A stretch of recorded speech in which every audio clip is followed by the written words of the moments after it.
Hello everyone, welcome to Online Help Guide.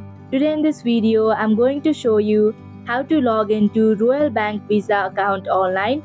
So without any further ado, let's get started. First of all, open up a web browser. Now in the search bar, type in www.rbc.com. After you come across this official page, click on the sign in option in the top section of your screen. Here you'll have to enter your client card or username. If you want your device to remember your username, then check the box that says Save Client Card or Username. And if you don't want it, then uncheck the box. If you do not remember your username, then click on Recover Your Username link. Also, if you do not have an account yet, then you can click on Enroll in Online Banking link. Then click on Next button.